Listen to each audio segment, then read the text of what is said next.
हरि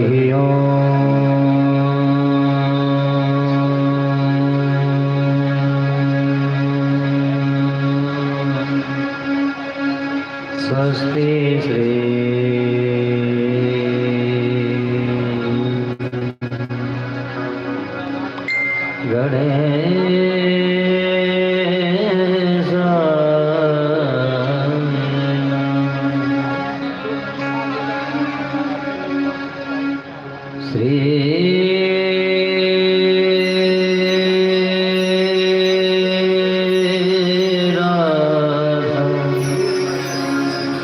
कृष्ण चरण कमले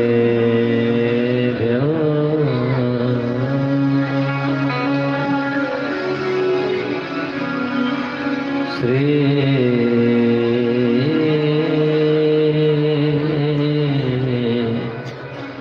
गुरु चरण कमले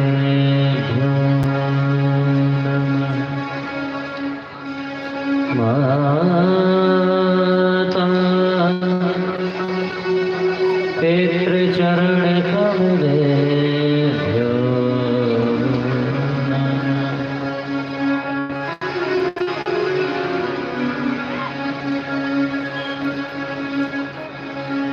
ध्येयं सदा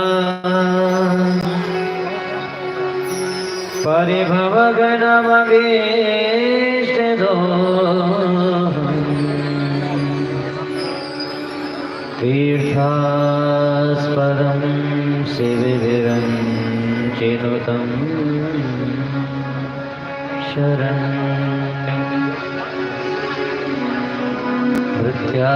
मृत्यार्तिहं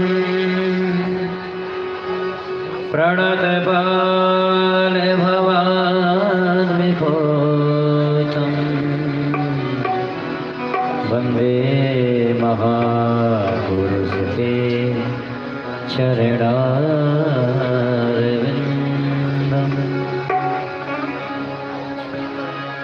बंसी विभूषितकरा नवनीरदाभा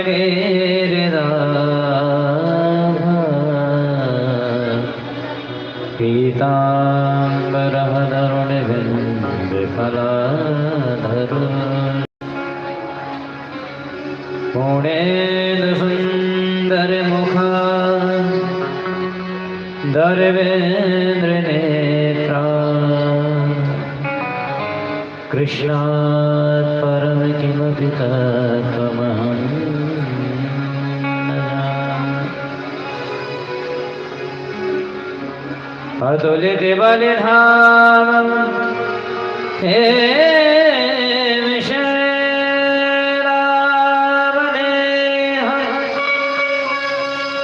धनुजवन कृशानं ज्ञाननामामृतं सकल गुण निधानं वानराणामिधीशं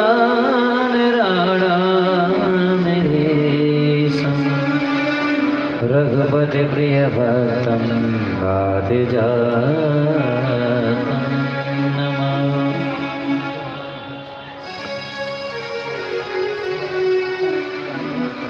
गुरुर्ब्रह्मा गुरुर्विष्णु गुरुर्देवो महेश्वर गुरुर्साक्षात्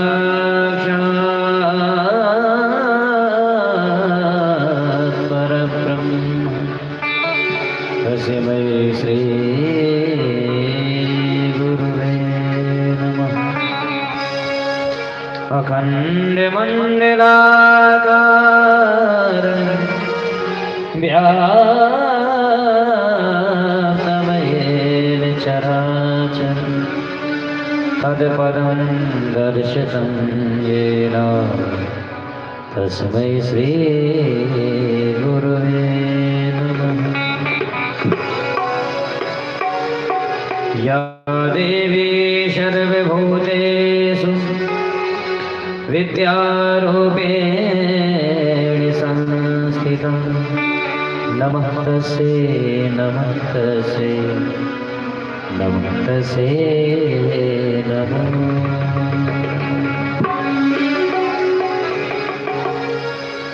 अपने अपने घर की सब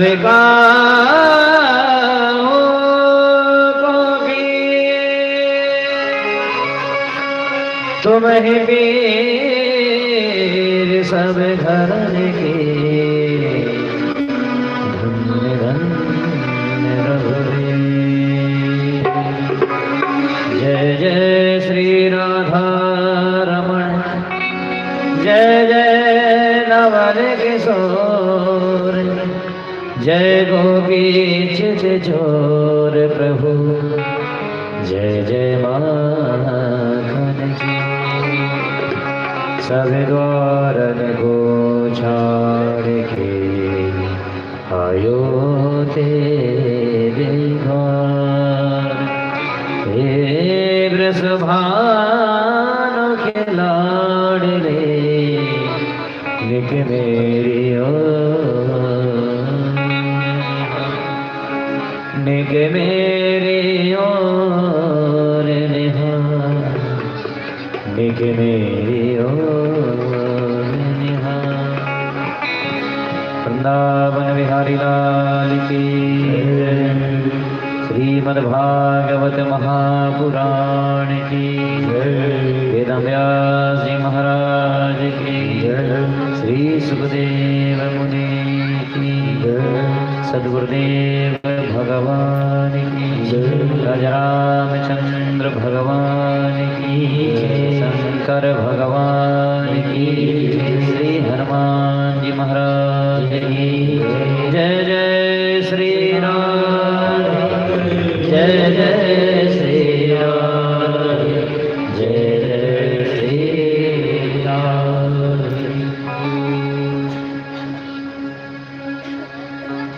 आए भगवान की कथा में प्रवेश करने से पहले हम और आप सभी मन और वाणी को पवित्र करने के लिए कुछ क्षण से भगवान नाम का आश्रय है। इसमें थोड़ा सा साफ डालिए ट्रबल डालिए और थोड़ा सा ऐसे डालिए थोड़ा मिर्च डालना। हरि बोल श्री राधे जय राधे। गोविंद जय जय गोपाल जय गोविंद जय जय गोपाल गोविंद जय जय गोपाल जय गोविंद जय जय गोपाल गोविंद जय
गोविंद जय जय गोपाल जय जय गोविंद जय गोपाल जय गोविंद जय जय गोपाल जय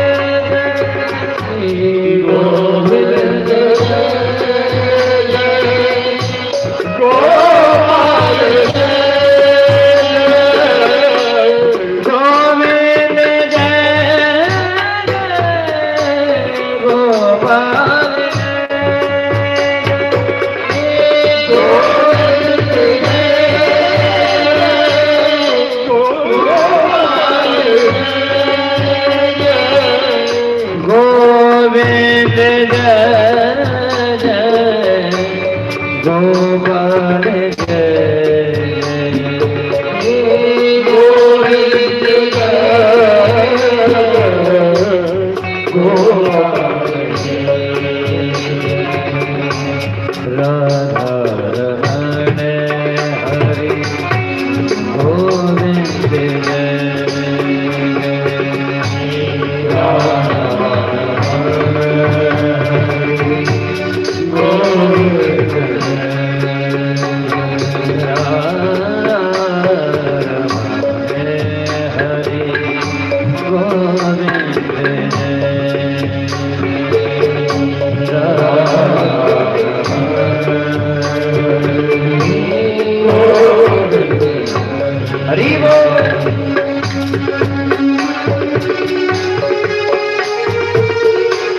कटारे कटारे सुखेत के मांगे की पागे के धारी की जय जय मांगे की पागे के धारी की जय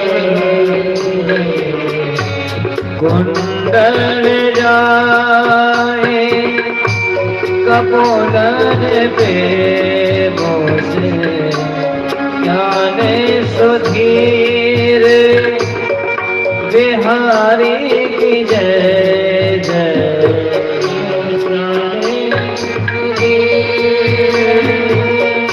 बिहारी की जय रासेश्वरी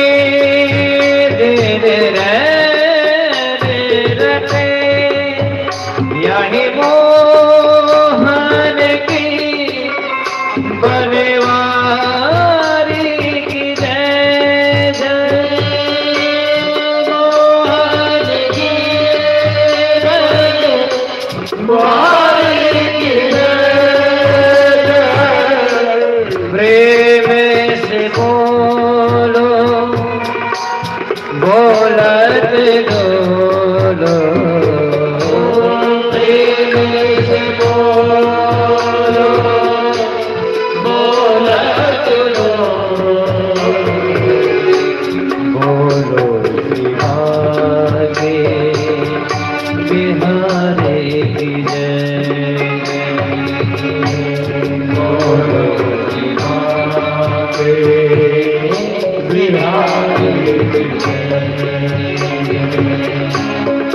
गोविंद जय जय गोपाल जय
सर्वनियंता सर्वाधार सर्वव्यापी तड़िंदे से विनिंदित पीताम्बरधारी भक्तवान चाचर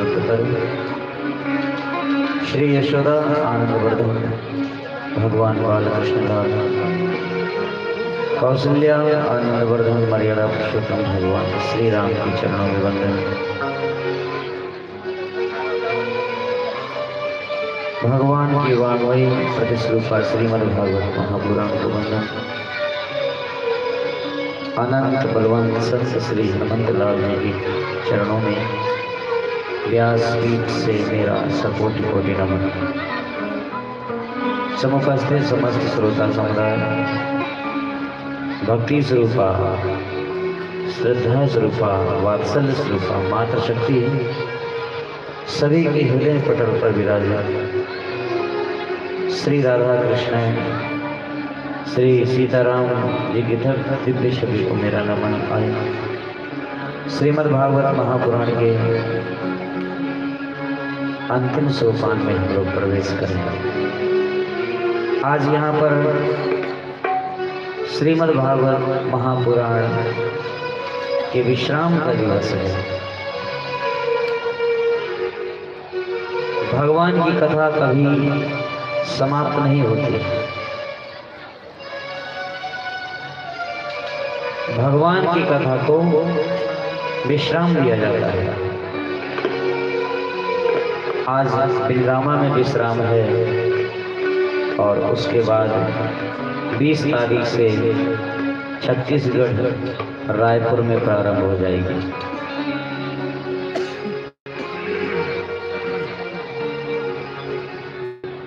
और छत्तीसगढ़ में विश्राम लेगी, फिर 6 तारीख से चित्रकूट में प्रारंभ हो जाएगी। भगवान की कथा को केवल विश्राम दिया जाता है। हरि अनंत हरि कथा अनंता, कहा सुनहि बहुविधि श्रुति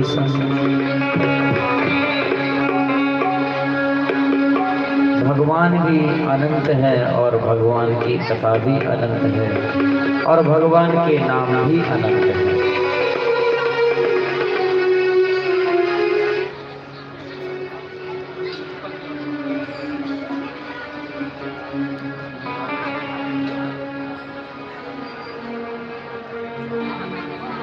वो अनंत है क्योंकि उसका अंत नहीं पाया जा सकता, इसलिए अनंत है। उसकी थाह नहीं पाई जा सकती, इसलिए वो अथाह है। उसकी सीमा नहीं पाई जा सकती है, इसलिए वो असीम है।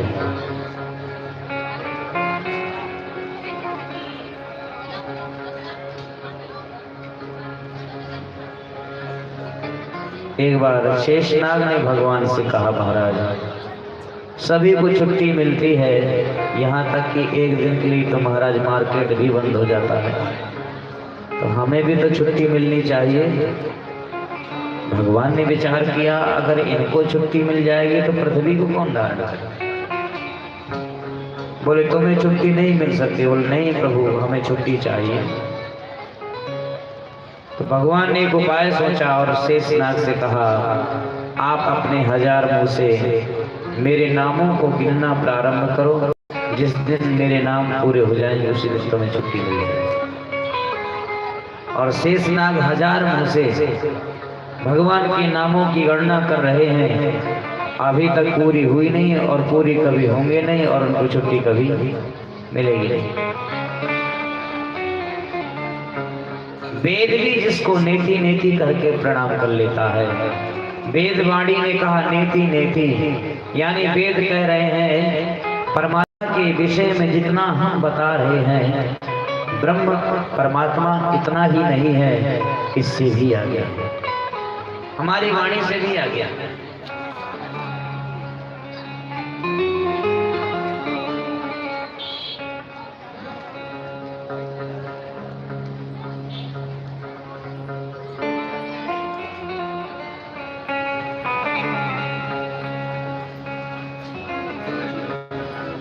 गत दिवस की रात्रि काल वेला में आप लोगों ने श्रवण किया था कि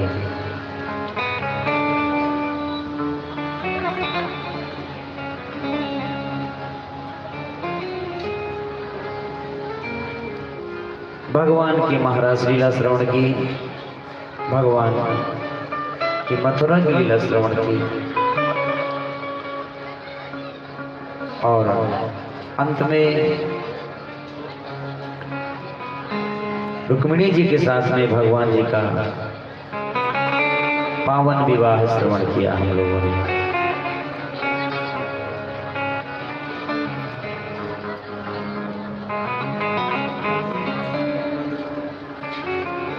ये रुक्मिणी क्या है?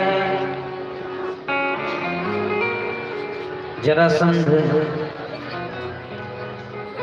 शिशुपाल, रुक्मी इत्यादि ये क्या है? तो बताया कि यह जीव ही रुक्मिणी है, जीव को ही रुक्मिणी कहा गया। शिशुपाल, दंतवक्र, जरासंध और रुक्मी इत्यादि ये क्या है? बोले संसार के आकर्षण रूपी शिशुपाल, दंतवक्र और जरासंध ये संसार के आकर्षण ही देते हैं, जो जीव को अपनी तरफ खींचने का प्रयास करते हैं। हर विषय अपनी तरफ खींचने का प्रयास करता है।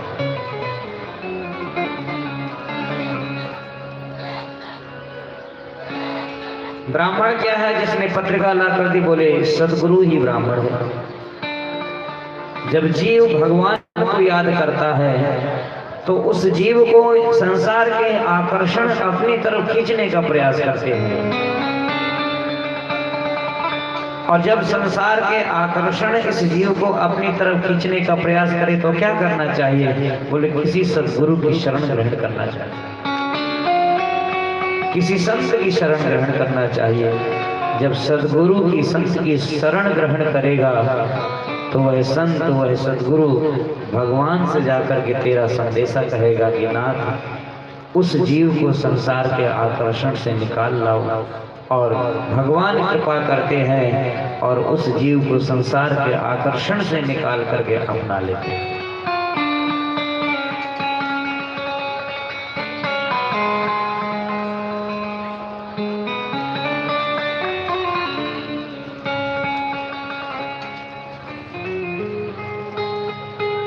आगे बताया कि रुक्मिणी जी ने एक पुत्र को जन्म दिया,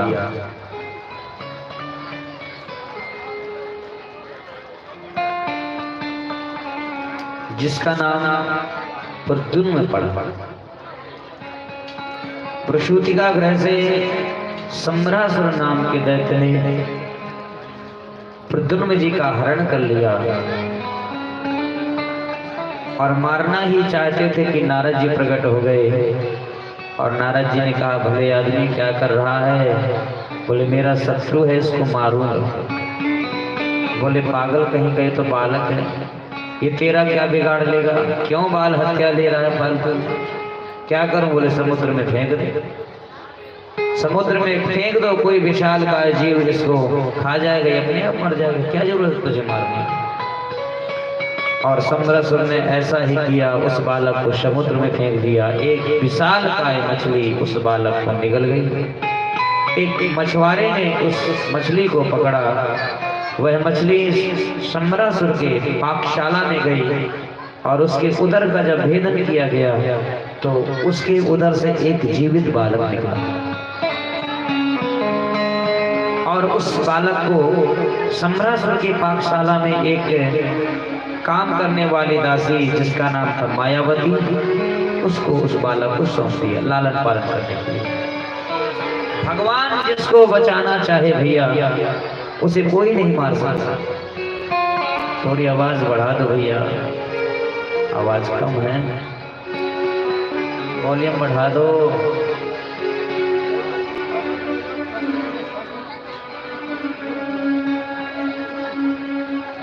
जाको रखे साइया मार सके ना को, बाल न बांका कर सके जो जग बैरी हो।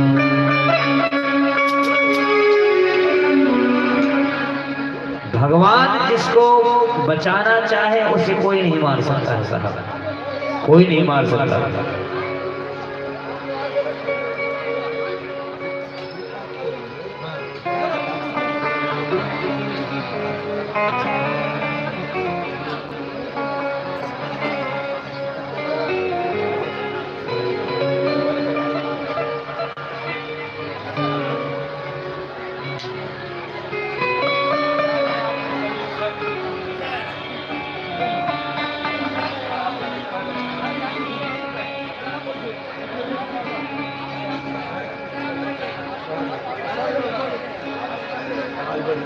हम ना कहेंगे, प्रिंसिपल साहब से निवेदन करेंगे, प्रोफेसर साहब से आइए ना, इतना यहाँ ये जगह है, आइए सर, आप आइए।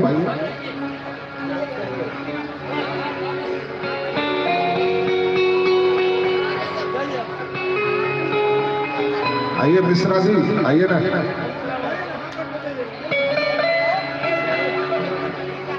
जो हमारे गुप्ता जी मिश्रा जी आइए।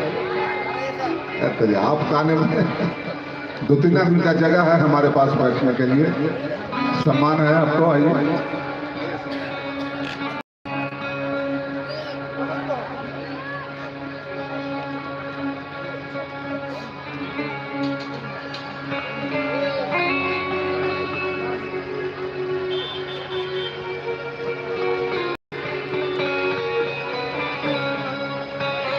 बोलो गोविंद भगवान की। अच्छा, आज विशेष उत्सव है फूल होली का ब्रज की। तो ये बताइए कि फूल कौन कौन लेकर आया, हाथ उठा के हमें संकेत दीजिए। अच्छा, इतने ही लोग लाए हैं, बाकी सब कंजूस है क्या? ये सब देखेंगे, खाली तमाशा देखने के लिए आए हैं। अरे हम अपने लिए थोड़ी फूल मंगाए थे, भगवान से होली खेलने के लिए। हमारे सुरेश जी ने 1 कुंटल मंगा दिया, तुम 1 किलो भी नहीं ला पाए।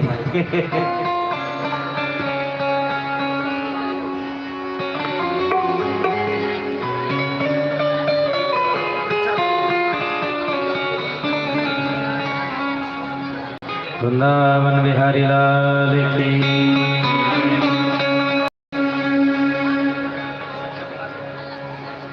मायावती नाम दासी उस बालक का पुत्रवत लालन और पालन कर।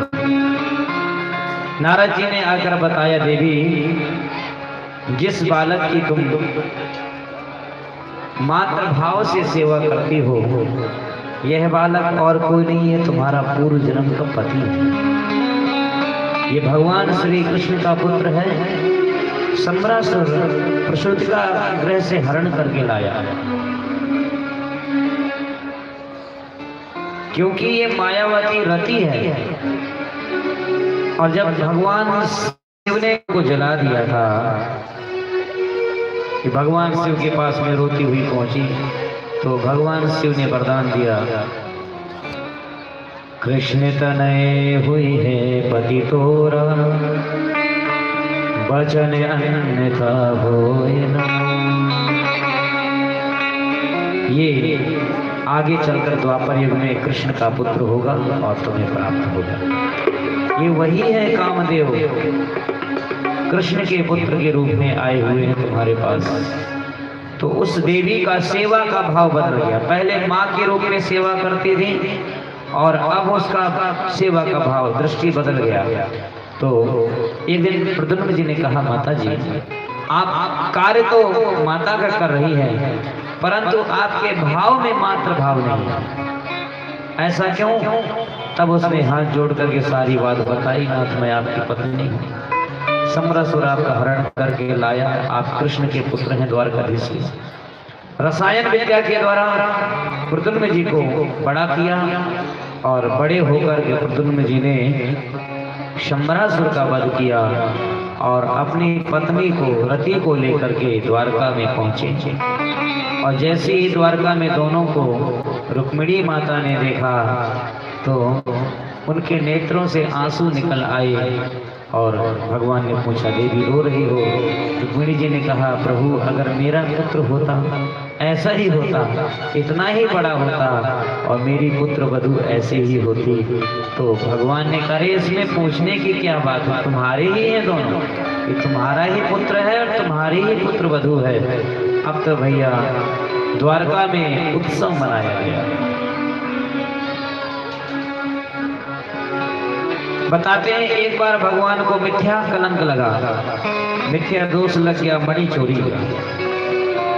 सत्राजितः सुतनयामि कृष्णाय कृतकिल्बिषः, समयन्तकेन मणिना स्वयमुद्यम्य दत्तवान्।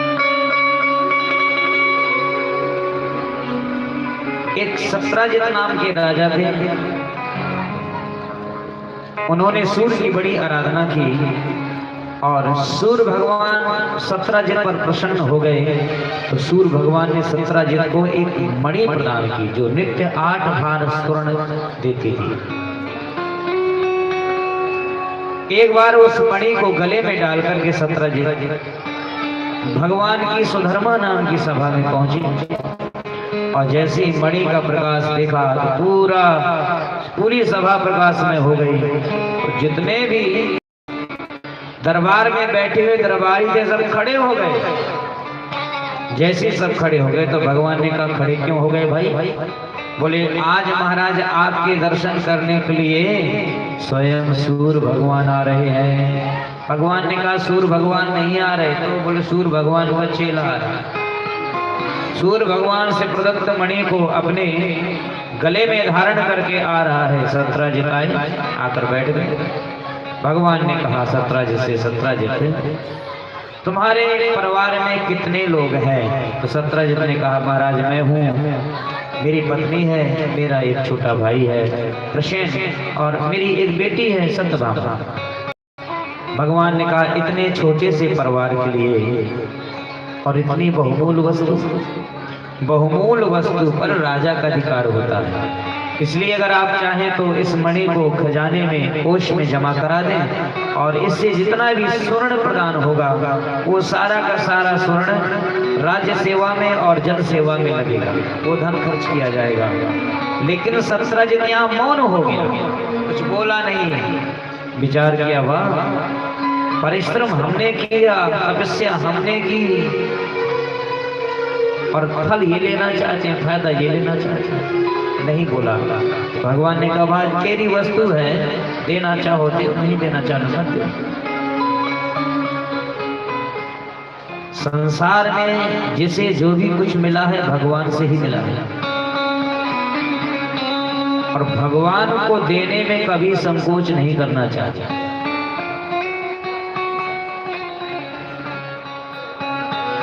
संसार का प्राणी को देखो,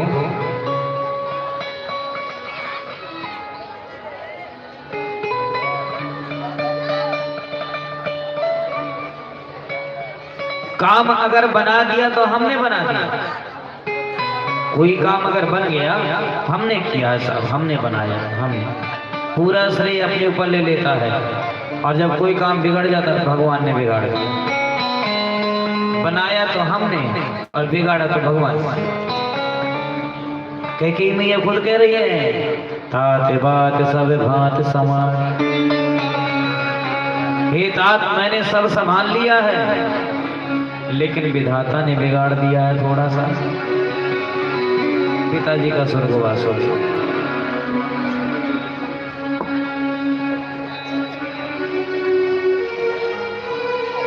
भगवान ने हमें दिया है, भगवान को देने में संकोच नहीं होना चाहिए। भगवत कार्य में, भगवत सेवा में, भगवान के लिए जो कभी कंजूसी नहीं करता है, भगवान भी उसके लिए दिल खोल के सब लुटा करके रखते हैं, भर के रखते हैं पूरा।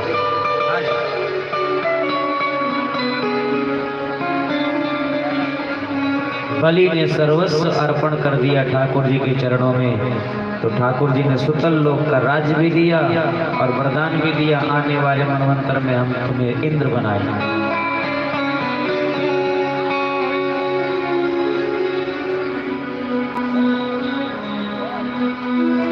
आजकल लोगों की धारणा तो देखिए,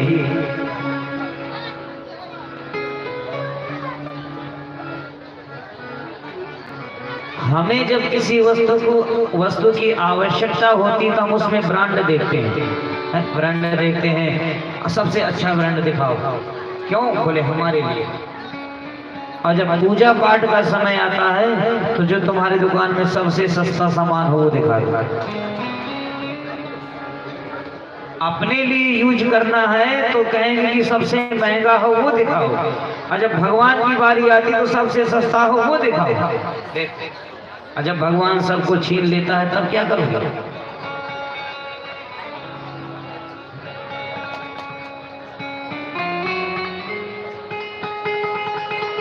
अपने लिए तो 24 कैरेट स्वर्ण की, गोल्ड की बढ़िया फर्स्ट क्लास वो चेन बनवाएंगे, गोल्ड बनवाएंगे, और जब पूजा का टाइम आ जाएगा तो चांदी का सिक्का भी लाएंगे तो वो भी नकली।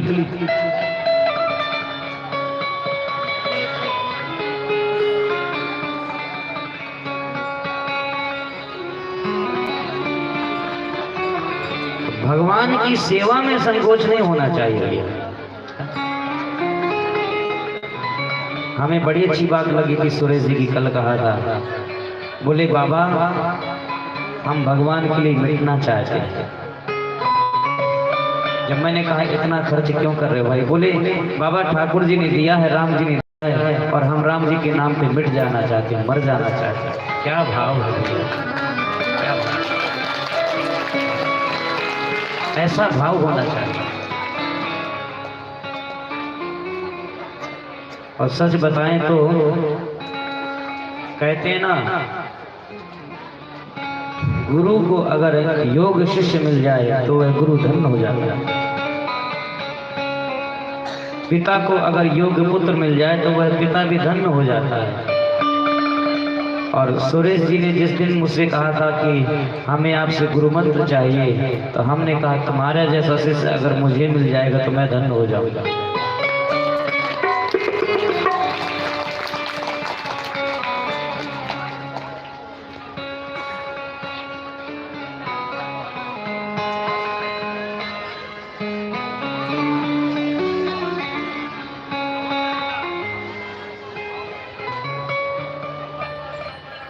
अपने लिए भले ही तुम कोई सस्ती वस्तु लाओ चल जाएगा, लेकिन ठाकुर जी के लिए महंगी से महंगी वस्तु लाओ। वृंदावन के एक महात्मा जी हैं,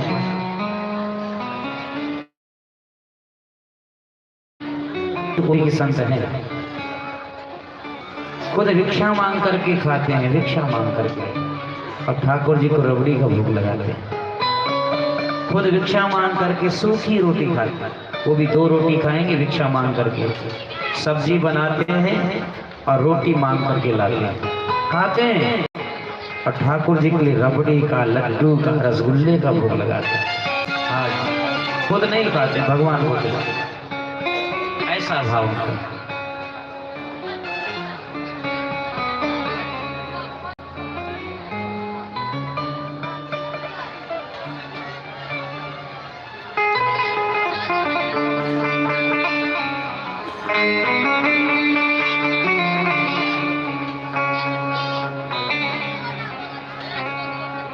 एक माता जी भागवत कथा में जा रही थी, एक महात्मा जी सुना रहे थे, तो माता जी ने विचार किया कि क्या लेकर के जाऊं भागवत में चढ़ाने के लिए।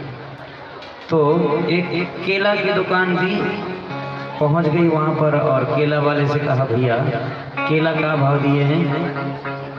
केला वाले का भैया 20 रुपया दर्जन। ठगने के लिए बैठा है, इतना महंगा। फिर बोले कि भैया बोहनी का टाइम है, मेरी बोहनी मत बिगाड़ो, ये थोड़ी कम क्वालिटी के हैं, 12 रुपया दर्जन, ये ले जाओ। बोले ये भी महंगे हैं। तो उसी के बगल में काले काले, बिल्कुल काले ब्लैक कलर के केले बिल्कुल रखे हुए थे, लुंज पुंज जैसे होते थे।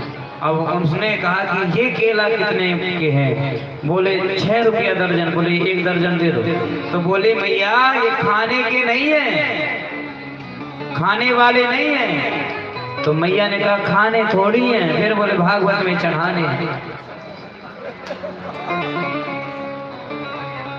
वो लेकर के आ गई और भागवत जी में केला चढ़ाया और कहा हे भागवत महाराज, मेरे बहू के कोई लाला ना है, अगर तुम्हारी कृपा से मेरी बहू के यहाँ लाला है गयो तो अगली साल अगर ये पंडित जी कथा करने आएंगे तो मैं फिर केला चढ़ाऊंगा। और भागवत तो कल्प वृक्ष है साक्षात, निगम कल्पतरोर गलितम फल। प्रार्थना स्वीकार हो गई साहब, बच्चा हो गया उसके बहू को, और बालक हो गया, 2 साल का बालक हो गया। 2 साल के बाद वो पंडित जी फिर कथा करने के लिए पहुंचे।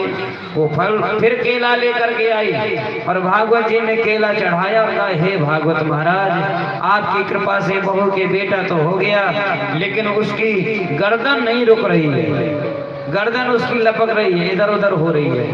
तो पंडित जी ने कहा माता जी मुझे पूरी पूरी याद है, तेरे केले की भी गर्दन नहीं रुक रही है।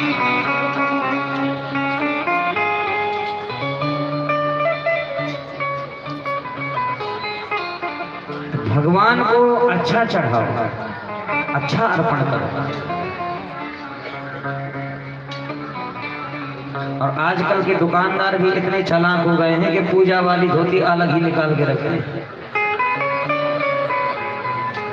कोई अगर चला जाए और दुकान वाले से कह दे भैया पूजा वाली धोती निकाल दे, तो पूजा वाली धोती स्पेशल अलग रहती है, उसकी अलमारी पूजा वाली निकाल है ना, उसमें आटा छान लो, ऐसी पूजा वाली सुपारी, इतनी सुपारी किसी के काम की नहीं आई।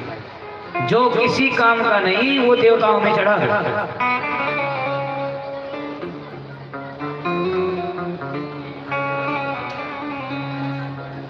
प्रसेन से भगवान 17 जिससे भगवान ने मणि मांगी, नहीं दिया, चला आया।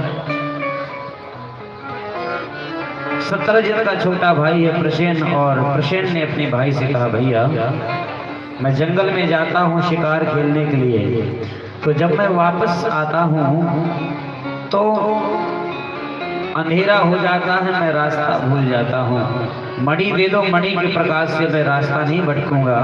तो देखो भगवान ने मांगा, भगवान को नहीं दिया और भाई को दे दिया। भाई इस मणि को गले में डाल करके जंगल में गया, और जैसे चमकीली चमकीली वस्तु को शेर ने देखा, अरे भाई वाह बड़ी अच्छी वस्तु है इसके पास में, एक झपट्टा मारा, घोड़े को भी मार दिया, प्रसेन को भी मार दिया। मणि को दांतों में दबा करके जा रहे थे, आगे जा रहे थे तो रीछ मिला, जामवंत जी मिले, और जामवंत ने उस शेर को मार दिया और उस मणि को छीन लिया। मणि ले जा करके अपनी बेटी को दे दिया खेलने के लिए। कई दिनों तक जब ये प्रसेन नहीं लौटा तो 17 जिला के मन में शंका हो गई कि लगता है मेरे भाई को कृष्ण ने मरवा दिया मणि की लोभ में आकर के, और मणि छीन ली। लेकिन डर के मारे किसी से बोलता नहीं, क्योंकि बड़े राजा की बात है, किसको बताया जाए। तो 17 ने अपनी पत्नी को बात बताई और पत्नी से कहा, देवी मैं एक बात बताऊं लेकिन किसी से बताना मत। बोले कैसी बात करते हैं आप, बताइए। देखो भैया, माताओं को अगर तुमने कोई भी गुप्त बात बताई तो गलती की। वैसे कल से कथा तो होनी नहीं है, मुझे डर भी नहीं किसी बात का।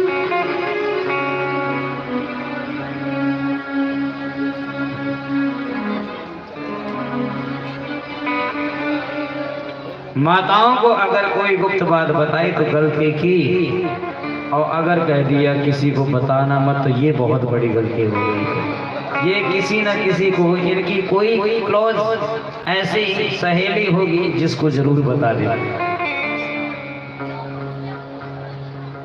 इनके हृदय में बात, गुप्त बात रुकती नहीं है। क्यों नहीं रुकती है? तो पहली बात ये हृदय प्रधान होती है। दूसरी बात महाराज युधिष्ठिर का साप है इनको। महाभारत का युद्ध समाप्त हो चुका था। महाराज युधिष्ठिर सभी के लिए जल दे रहे थे, पिंडदान कर रहे थे। तो माता कुंती ने कहा, बेटा कर्ण के नाम का भी जल दे दो। तो युधिष्ठिर जी ने कहा, माता कर्ण मेरे जाति का नहीं था, परिवार का नहीं था, कुटुंब का नहीं था, ना रिश्तेदार लगता था, तो भला मैं उसके नाम का जल क्यों दूं? कुंती मैया रोने लगे, बोलने लगी, बेटा जाति कुल परिवार की बात करता है, वो तेरा सगा बड़ा भाई था, सगा भाई था तेरा, कुआरे में पैदा हुआ था सूर्य भगवान की कृपा से, और लोक लाज के कारण मैंने उसका परित्याग किया। अब तो भैया युधिष्ठिर महाराज बहुत रोए और कहा, माता तेरी एक बात छुपाने से ये महाभारत युद्ध हो गई। अगर तूने पहले इस बात को बता दिया होता तो कर्ण जैसा दानवीर भाई मेरे हाथ से नहीं निकल जाता। मैं अपने राज मुकुट को अपने बड़े भाई के चरणों में रख देता, जीवन पर्यंत उसकी सेवा करता। ये गुप्त बात तुमने हमसे छुपाई, हम तुम्हें शाप देते हैं कि आज के बाद किसी भी स्त्री के हृदय में गुप्त बात नहीं रुकेगी।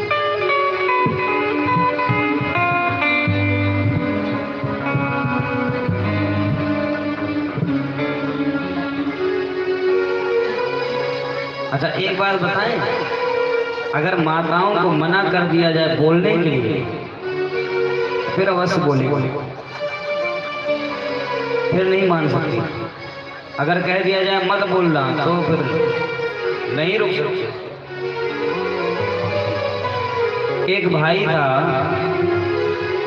और उसकी शादी हुई, विवाह हुआ, और जब विवाह हो गया तो अपने घर में किसी मित्र को या किसी दोस्त को बुलाता नहीं। क्यों नहीं बुलाता था? बोले इसलिए नहीं बुलाता था कि उसकी पत्नी भैया तुतलाती थी, तो शर्म के कारण नहीं बुलाता था किसी को। उसके मित्रों ने कहा भाई तूने विवाह किया और घर नहीं बुलाया, लेकिन कैसे बुलाए बेचारा, पत्नी तुतली है।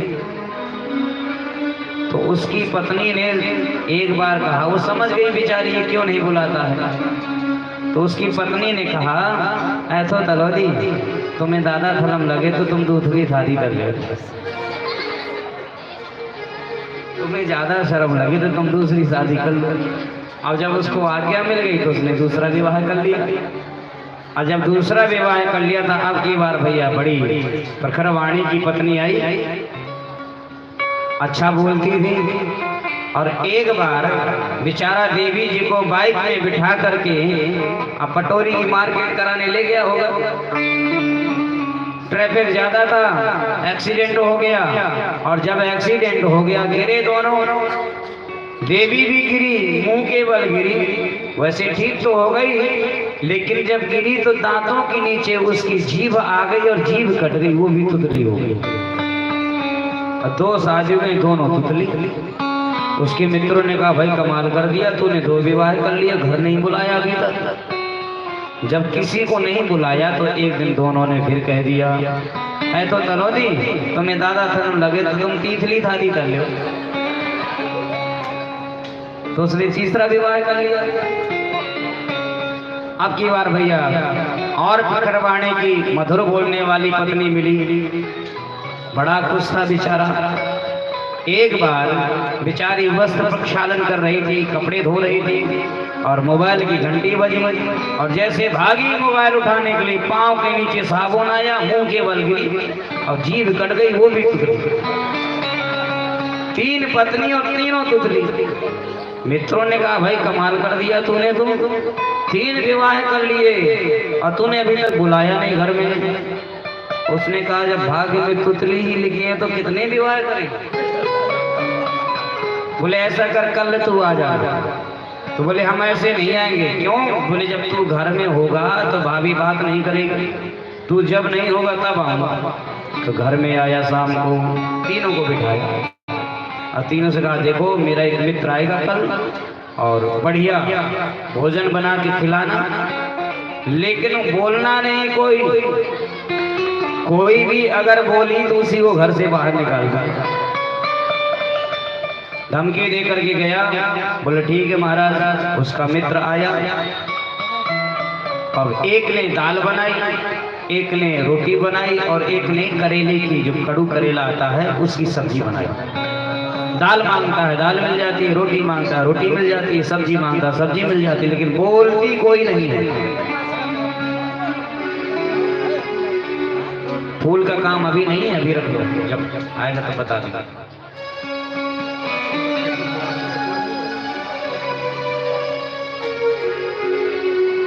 बोलो गोविंद भगवान की जय। कोई बोल नहीं रही है। इसने विचार किया ये बोल क्यों नहीं रही है, सोचा कि मना कर गया होगा इसलिए नहीं बोल रही है। तो उसने विचार किया माताओं के भोजन की अगर प्रशंसा करो तो माता बड़ी प्रसन्न, और अगर भोजन की बुराई कर दो तो आग बबूला हो जाती है। तो उसने दाल की प्रशंसा की, क्या दाल बनी है, दाल से तो खुशबू आ रही है। अब दाल बनाने वाली खुश हो गई। क्या रोटी बनी है, रोटी तो ऐसी लग रही है जैसे मुस्कुरा रही है। और रोटी बनाने वाली प्रसन्न हो गई। अब बोला करेला थोड़े कड़वे रह गए हैं। अब दाल बनाने वाली खुश, रोटी बनाने वाली खुश, अब करेला बनाने वाली आग बबूला। उसको बड़ा बुरा लगा और बोली कितने तो तेल में तलाए तब तलवे रह गए, कितने तेल में तलाए फिर भी कड़वे रह गए। तो दूसरी में बोली अली मेरी थोत बोल गई, मना कर गए थे, वो मना कर गए थे फिर भी बोल गई। और तीसरी बोली ताई माने हम तो पिताब थले।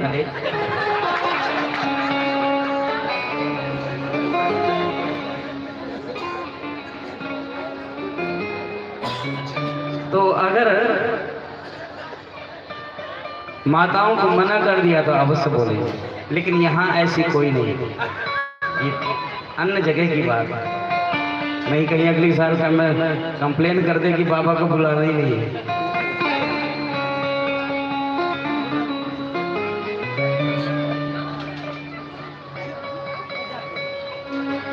करणे करणे जपन जना, कानों कानों से ये कथा पूरी द्वारका में फैल गई, भगवान को भी सुनने को मिली। तो भगवान ने कहा गर्गाचार्य जी से, गुरुदेव हमने कोई अपराध तो नहीं किया है, मणि तो हमने नहीं चुराई है, फिर भी हमें मिथ्या दोष क्यों लगा?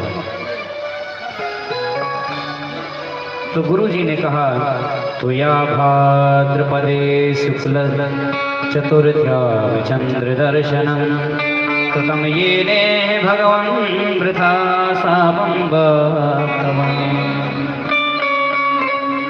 लाला लगता है आपने भादों के शुक्ल पक्ष के चतुर्थी के चंद्रमा को देख लिया। जो भाद्र मास के भादो मास के शुक्ल पक्ष के चतुर्थी के चंद्रमा को देखता है, उसे जरूर झूठा दोष लगता है।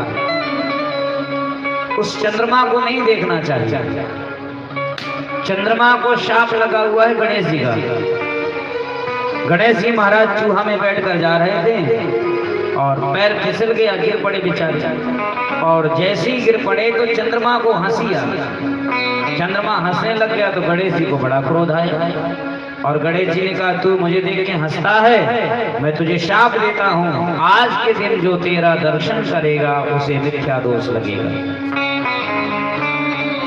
इसलिए भाद्र मास की शुक्ल पक्ष के चतुर्थी के चंद्रमा को नहीं देखना चाहिए। अगर कोई भूल से देख भी ले तो हरिवंश पुराण में एक मंत्र आया है, उस मंत्र का जाप करने से दोष मुक्त हो जाता है। सिंहः प्रसेनम वधीते सिंहो जाम्यवताहतः सुकुमारकमां रोदस्ते तबहोशिष मंत्रकः। ये मंत्र है, इसका अगर जाप किया जाए तो दोष से मुक्त होता है। अथवा किसी ब्राह्मण के द्वारा मणि चोरी की कथा श्रवण करनी चाहिए तो दोष से मुक्त होता है। तो किसी ने कहा, महाराज जी अगर किसी के पास समय ना हो कथा सुनने का और संस्कृत पढ़नी उसे आती ना हो और उसने अगर चंद्रमा देख भी लिया है तो दोष से मुक्त कैसे होगा? तो बताया है, तद इष्टिका प्रक्षेपादिना कस्माचित् गाली गृहणाद कुर्यात् तेन तद्दोष शांतिर्युक्तम पुराणांतरे इति।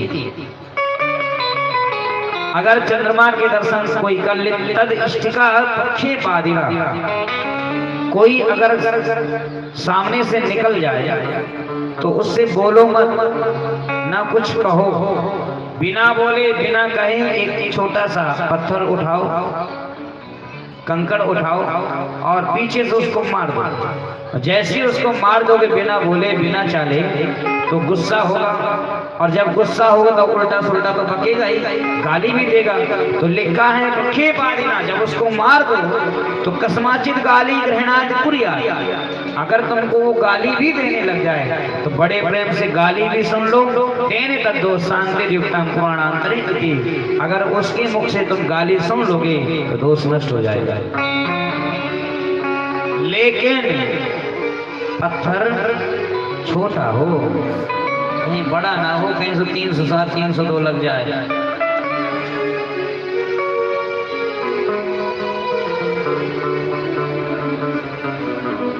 महाराज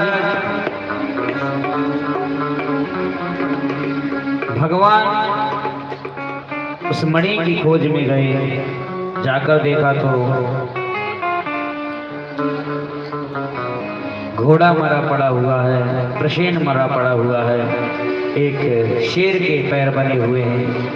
उन निशानों में जब आगे गए तो आगे जाकर देखा भगवान ने कि शेर मरा पड़ा है, एक रीछ के भालू के पैर बने हुए हैं। भगवान उन पैरों के सहारे से गए तो एक गुफा में प्रवेश कर गए और गुफा में जाकर देखा एक कन्या है जो मणि से खेल रही है। भगवान ने उस मणि को उठाना ही चाहा था कि वह कन्या जोर से चिल्लाई। भैया जामुन जी सो रहे थे, निद्रा भंग हुई और आए और आते आते भगवान के एक घूंसा मारा। जब भगवान के घूंसा मारा तो भगवान ने कहा विचित्र आदमी है भाई। अरे कोई घर में आता है तो उससे हालचाल लेता है, उसका इंट्रोडक्शन वगैरह लेता है, नाम पूछता है, गांव पूछता है, आने का कारण पूछता है। ये आते आते घूसा मार दिया। और भगवान कहाँ कम पड़ने वाले थे, उन्होंने भी एक घूसा मार दिया। और जब उन्होंने मार दिया तो जामवंत ने फिर एक घूसा मारा, भगवान ने फिर मारा। अब घूसाबाजी शुरू। ये घूसाबाजी भैया 27 दिन तक चलती रही। 28वें दिन भगवान ने जामवंत को बहुत मारा, रुधिर आ गया मुंह से। जामवंत ने कहा मुझे परास्त करने वाला कोई नहीं है सिवाय मेरे राम जी के। ये बताओ कहीं तुम मेरे राम जी तो नहीं हो? भगवान ने कहा भले आदमी 27 दिन से पिट रहा है, आज पहचान पाया। पहले पहचान लेता तो पिटता ही नहीं।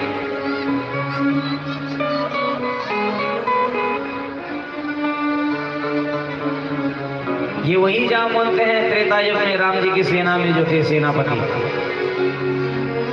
भगवान ने जब रावण को मार दिया और सभी खुशी मना रहे थे, लेकिन जामवंत जी नहीं दिख रहे थे।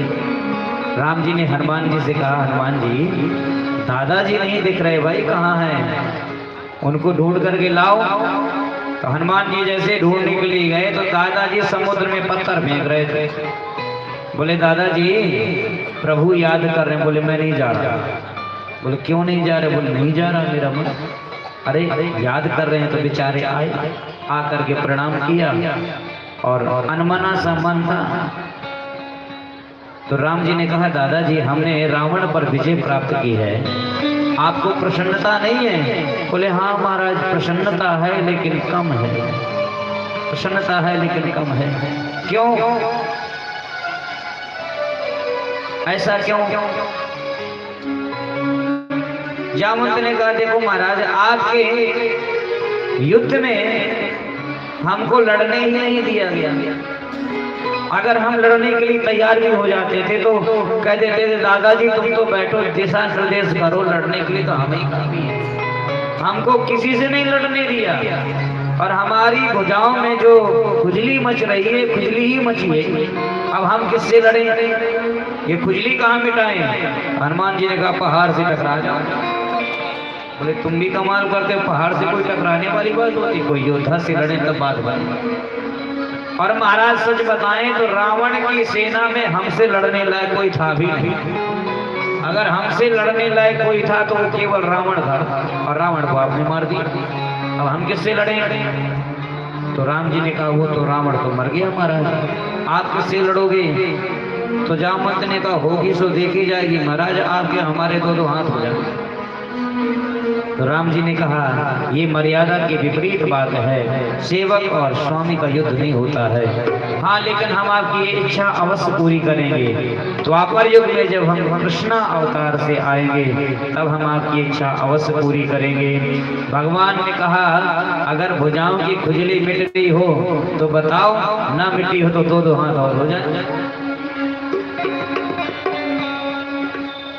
जामवंत जी ने कहा महाराज जी बताओ कैसे आना हुआ? बोले इस मणि के कारण मुझे मिथ्या दोष लगा हुआ है, मैं इसको लेने के लिए आया हूँ। जामवंत ने कहा वो तो मैं नहीं दूंगा। क्यों नहीं दोगे?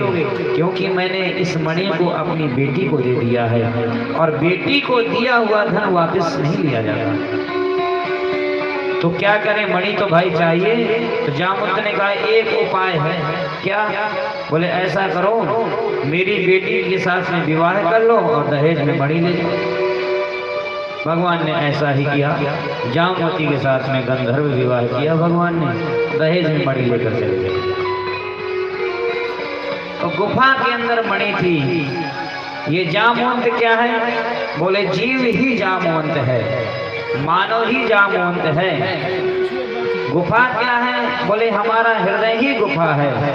मणि क्या है? बोले भक्ति ही मणि है। जब किसी जीव के हृदय रूपी गुफा में भगवान की भक्ति रूपी मणि जब प्रज्वलित हो जाती है, प्रकाशित हो जाती है, तो भगवान को बुलाना नहीं पड़ता, भगवान बिना बुलाए उसके हृदय रूपी गुफा में प्रवेश करके मणि को स्वीकार करते हैं।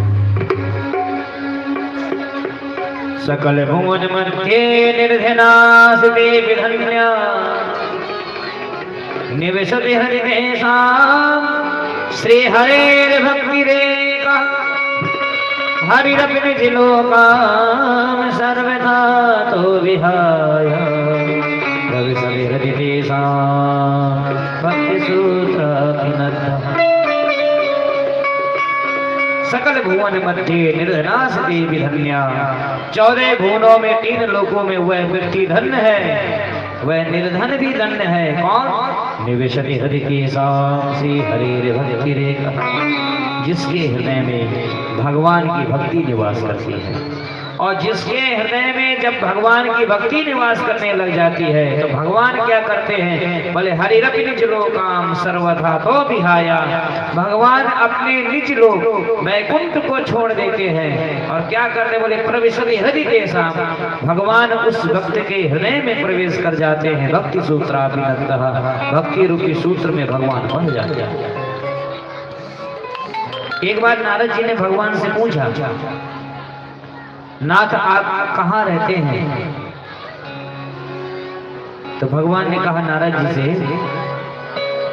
मैं तो सभी जगह रहता हूँ, हरि व्यापक सर्वत्र समान, मेरा निवास तो सभी जगह है। तो नारद जी कहते हैं नहीं नहीं नहीं नहीं, कभी कभी आप वैकुंठ में भी नहीं मिलते हैं, कभी कभी आप योगियों के यहाँ भी नहीं मिलते हैं। आप कोई अपना ऐसा एड्रेस बताइए जहाँ पर आप रहते ही रहते हैं, अगर वहाँ जाया जाए तो आप मिलते ही मिलते हैं। तो भगवान ने कहा सुनना चाहते हो तो सुनो। नाहं वसामि वैकुंठे योगिनां हृदय रचे मद्भक्ता यत्र गायन्ति तत्प्रतिष्ठा। हे नारद जी, नाहं वसामि वैकुंठे, कभी कभी मैं वैकुंठ में भी नहीं मिलता। ना योगीन समाधिना, कभी कभी मैं समाधिस्थ योगियों के हृदय में भी नहीं मिलता। लेकिन मद्भक्ता यत्र गायन्ति, जहाँ मेरा भक्त मस्त होकर के, अलमस्त होकर के, विक्षिप्त होकर के मेरा जब कीर्तन करता है तत्र तिष्ठामि नारद, उस जगह में मैं रहता ही रहता हूँ।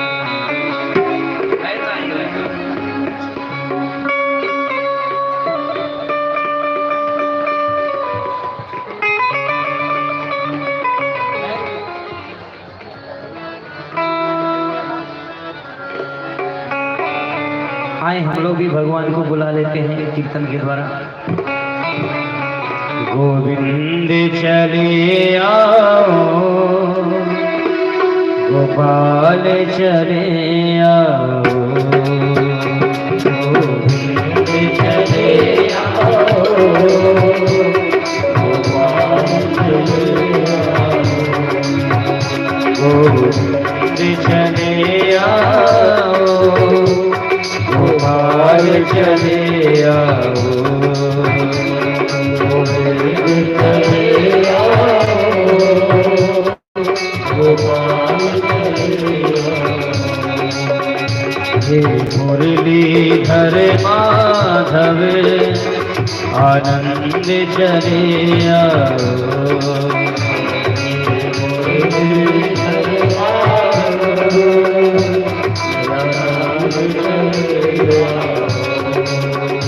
हे मुरलीधर माधव नंदलाल चले आओ, मुरलीधर माधव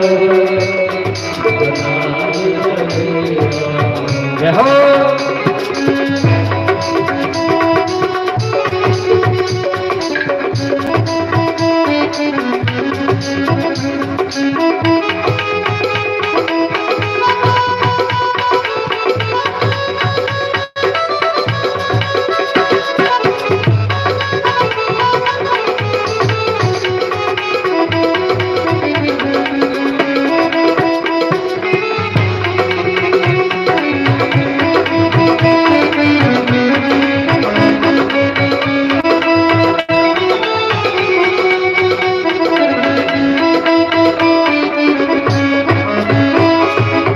सुनते हैं राधावर भक्तों की सुनते हैं,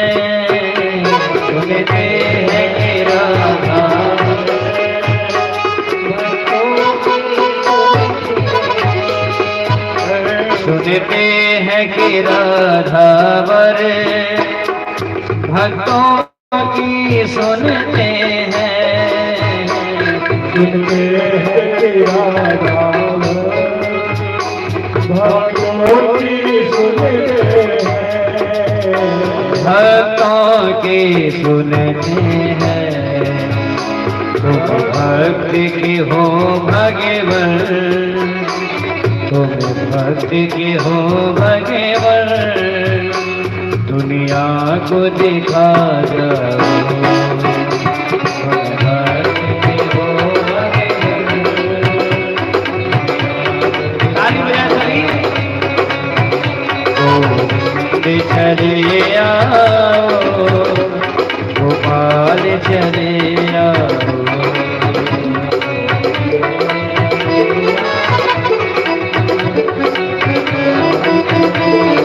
हरि बोल।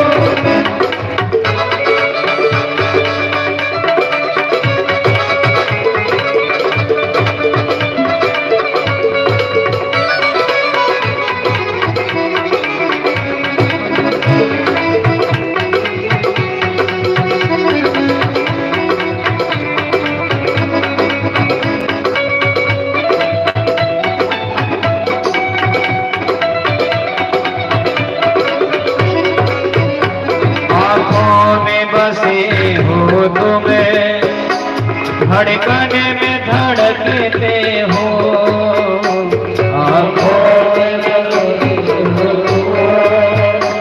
धड़कन में धड़कते हो, आँखों में बसे हो तुम्हें, धड़कन में धड़कते हो, आँखों में बसते हो,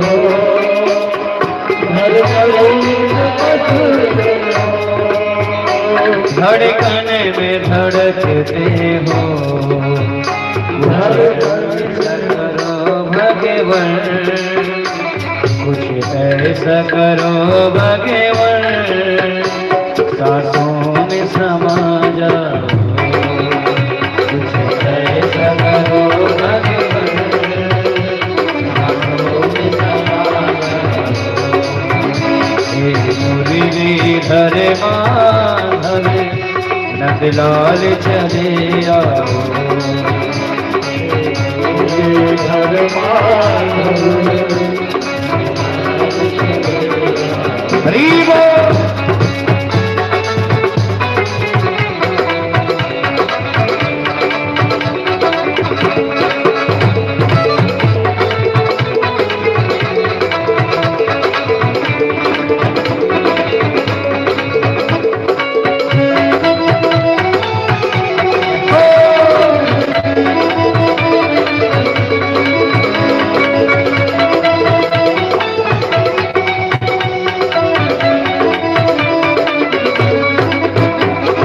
शर्त जमाने से इस दिल ने लगाई है, इस शर्त जमाने से इस दिल ने लगाई है, एक शर्त जमाने से इस दिल ने लगाई है, इस शर्त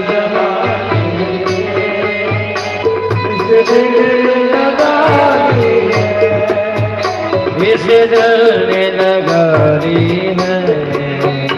या हमको बुला लो तुम, या हमको बुला लो तुम, या खुद ही चले आओ। या हमको बुला लो या खुद ही चले आओ। मुरलीधर माधव नंदलाल चले आओ। मुरलीधर माधव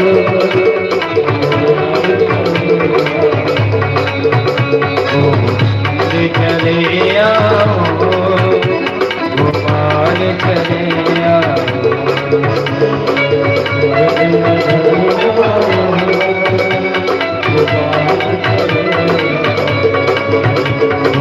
मुरलीधर हर माधव सतलाल चले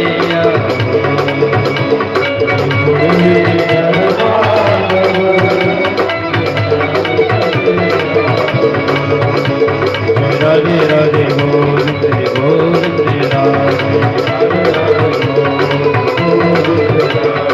राधे राधे गोविंद गोविंद राधे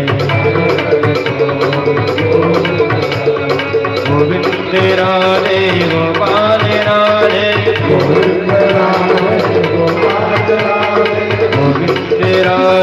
गोपाल राधे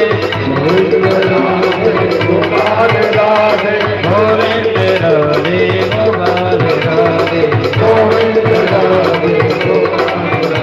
जय राधे राधे गोविंद गोविंद राधे राधे राधे गोविंद राधे राधे गोविंद गोविंद राधे राधे राधे गोविंद गोविंद राधे राधे गोविंद गोविंद राधे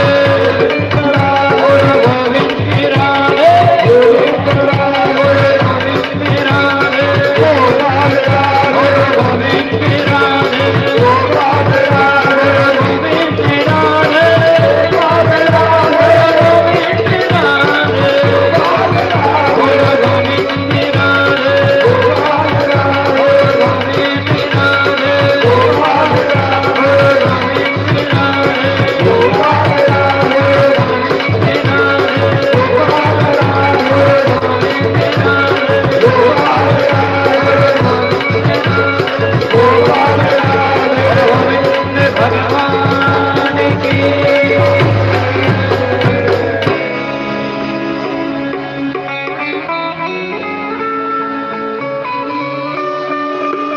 हृदय में जब भक्ति रूपी मणि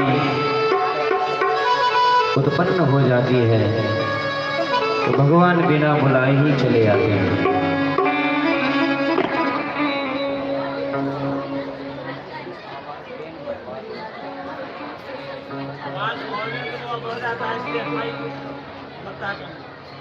गोविंद भगवान की जय। अगर सीटी मारता थोड़ा बेस बढ़ा दे, थोड़ा बेस बढ़ा दे, फिर गेन बढ़ा दे। गोविंद भगवान की जय। थोड़ा सा इफेक्ट नहीं, ठीक है।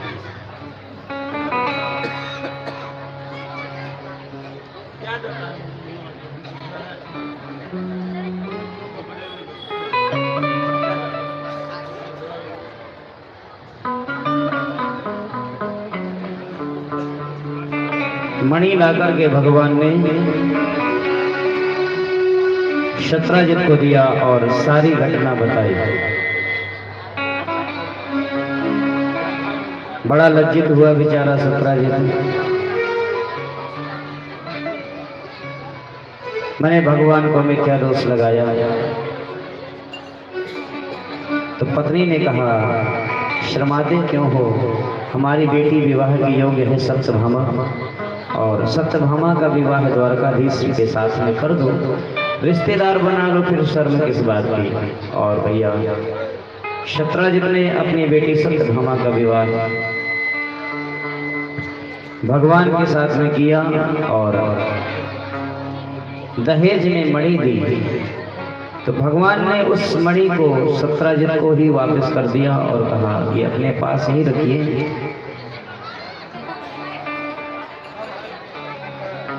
सत्यभामा का विवाह जब भगवान के साथ में शत्राजित ने कर दिया तो अक्रूर जी,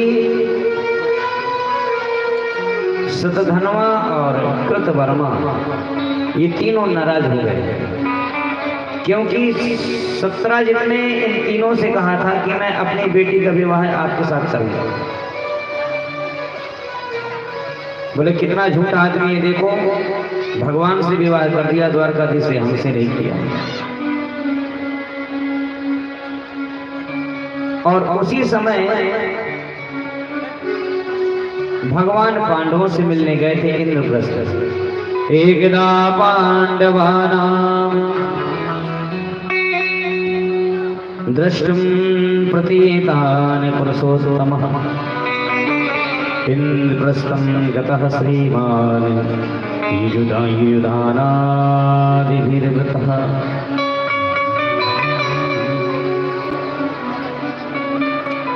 एक बार भगवान पांडवों से मिलने के लिए इंद्रप्रस्थ गए और पीछे से सोते हुए सत्राजित का शतधनवा ने वध कर दिया अक्रूर जी और कृतवर्मा के कहने पर। मणि देवी अक्रूर जी को और भाग गया। सत्यभामा को जब पता चला कि मेरे पिता का किसी ने वध कर दिया है सोते हुए, रोती हुई बेचारी गई इंद्रप्रस्थ भगवान के पास में और जैसे ही भगवान से कहा कि मेरे पिताजी का तुम्हारे ससुर का किसी ने सोते हुए वध कर दिया है, तो भागवत में लिखा है भगवान वहां पर रोए, बहुत रोए। बोले क्यों रोए? भगवान को पता नहीं था क्या कि मेरे ससुर को मार दिया है? बोले ऐसी बात नहीं थी, भगवान को सब पता था। तो रोए क्यों? बोले झूठ मूठ के लिए। किस लिए? बोले पत्नी को दिखाने के लिए कि देखो तुम्हारे पिताजी की मृत्यु पर हम भी दुखी हैं। तो भैया भगवान मानो तो हम लोगों को सिखा रहे हैं आप लोगों को कि देखो हमारे घर में अगर कोई घटना घट जाए तो भले अपना पत्थर का दिल कर लो, मत रो, लेकिन पत्नी के मायके में अगर कोई घटना घट जाए तो जरूर रोना, तो जरूर रोना। क्यों? बोले अगर भैया तुम उसके पिताजी के मरने पर नहीं रोगे तो तुम्हारे पिताजी के मरने पर वो डीजे चलाएगा।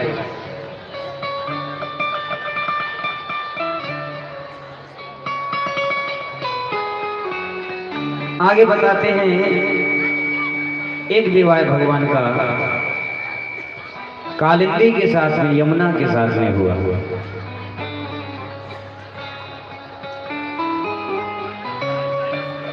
एक बार भगवान अर्जुन के साथ में जंगल में घूम रहे थे। भगवान को प्यास लगी और कहा अर्जुन जल लाओ पीने के लिए। अर्जुन गए भगवान के लिए जल लेने के लिए। उसी समय देखा कि एक सर्वांग सुंदरी श्याम वर्णा यमुना में तप कर रही है, भजन कर रही है स्त्री। तो अर्जुन ने पूछा देवी तुम कौन हो, किसका भजन कर रही हो? तो उस देवी ने कहा अहम देवस्या सवितुर्दुहिता पतिमिच्छति विष्णुं वरण्यं वरदं तपः परमस्ति सा। अहम देवस्य सवितुर्दुहिता, मैं सविता यानी सूर्यदेव, दुहिता यानी पुत्री कन्या। मैं सूर्यदेव की पुत्री हूँ, सूर्यदेव की दुहिता हूँ, कन्या हूँ। मेरा नाम कालिंदी है। यहाँ पर संस्कृत में पुत्री को दुहिता कहते हैं। दुहिता, दुहिता का अर्थ दोहन करना भी होता है। तो बताया ये कन्या किसका दोहन करती है? बोले अपने पिता का। कैसे? तो बताया जब कन्या का जन्म होता है तो पिता ही खर्च करता है, पढ़ाता लिखाता है तब भी पिता खर्च करता है, और विवाह में भी पिता का खर्च। और विवाह होने के बाद में जब भी कन्या अपने पिता से मिलने के लिए आती है तो कभी भी पिता अपनी कन्या को खाली हाथ विदा नहीं करता, कुछ ना कुछ देकर ही विदा करता है। और पिता जब भी कन्या के पास में मिलने के लिए जाता, अपनी बेटी से मिलने जाता है, तो कुछ ना कुछ उसको देकर आता है, खाली हाथ ना आता है, ना खाली हाथ जाने देता है। जीवन पर्यंत जब तक पिता जीवित रहता है तब तक अपनी बेटी को कुछ ना कुछ देता ही रहता है। अथवा दुहिता माने दो कुल भी होते हैं। कन्या के ऊपर दो कुलों की जिम्मेदारी होती है, दो कुलों की मर्यादा की जिम्मेदारी होती है। जब तक पिता के घर में है कन्या, तब तक पिता की कुल की मर्यादा का उसे पूरा ध्यान रखना पड़ता है, रखना चाहिए। और जब पिता के घर से पति के घर में चली जाती है तो पति के घर की और कुल की मर्यादा का पूरी तरह से ध्यान रखना चाहिए।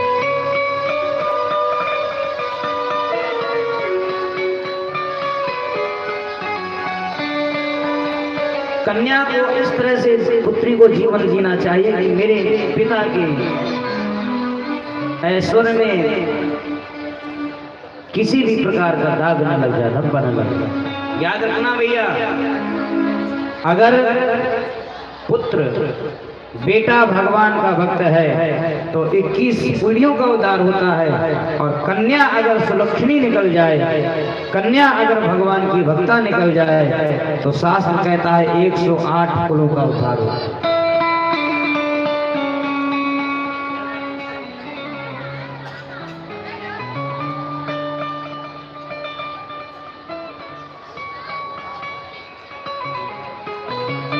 मैं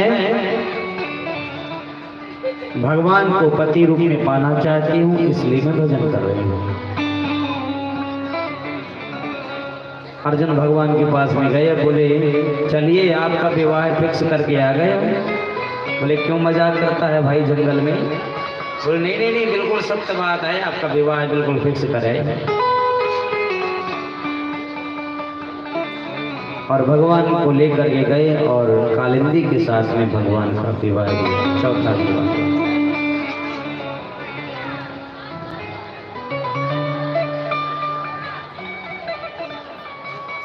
विंध्य और अनुविंध्य नाम के दो राजा हैं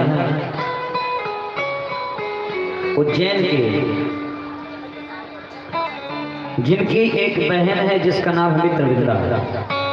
वो चाहते थे कि हमारी बहन का विवाह दुर्योधन के साथ में हो, लेकिन मित्रविंदा भगवान को चाहते थे। तो भगवान गए और मित्रविंदा का अपहरण करके ले आए और उसके साथ में विवाह किया, पांचवा। छठवां विवाह भगवान का नागनिजिति के साथ में हुआ, जो अयोध्या के राजा हैं नग्नजित, उनकी बेटी है नागनिजिति।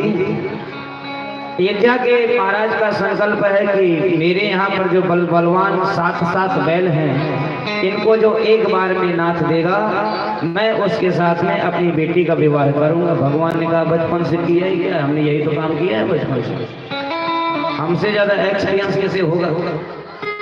और भगवान गए, 7 वेश बनाए और 7 वेश बना करके दिव्य रूप से 7 बैलों को नाद दिया।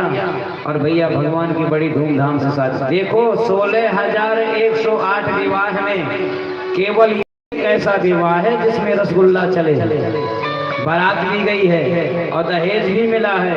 अब बाकी जितने भी विवाह हुए हैं रसगुल्ला नहीं चले, सब में तलवारें चली हैं। क्यों भैया इस विवाह में क्यों रसगुल्ला चले? बोले क्योंकि पुरानी नगरी है भगवान की, अयोध्या त्रेता युग की नगरी है। और 7वां विवाह भगवान का भद्रा के साथ में हुआ, 8वां विवाह भगवान का लक्ष्मणा के साथ में हुआ।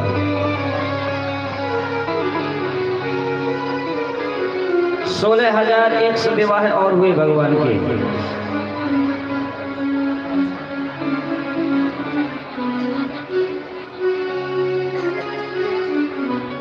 बताया कि